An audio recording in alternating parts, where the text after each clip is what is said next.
الشيشة والتدخين. هذا رجل مدخن وأصيب بالسرطان من التدخين. بعض الناس يقول لا ما في سرطان. هذا نموذج واحد يا عم. تقدر تعطيهم نصيحة؟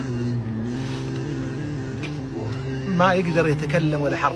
قرب شوي، ورم الفتحة يا عم، ورم الفتحة. شوف يا اخوان، دقيقة، قرب قرب قرب قرب قرب. شوف الفتحة هذه من السرطان. شالوا الحنجرة كلها كامل. يا مدخنين يا مدخنين، أنا أقول احمد الله جل وعلا، احمد الله من اليوم. شوف الرجال يحمد الله جل وعلا ويتمنى انه ما دخن. ترى يا اخواني اعطي اكثر من جرعة كيماوي واشعاع واستأصلوا الحنجرة كلها كاملة وما يستطيع الان يخرج ولا حرف. فانت في نعمة يا اخي الغالي، احمد الله. تدري كم يموت في العالم؟ اكثر من 8 ملايين سنويا يا اخي الغالي.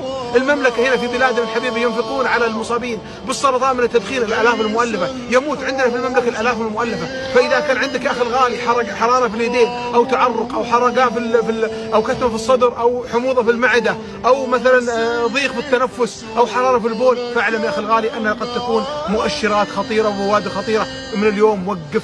طالبكم طلب يا مدخنين، طالبكم طلب يا المشيشين، نطلبكم لله اتركها يا اخي. والله ان العز والسعادة كلها في ترك ما يغضب الله جل وعلا.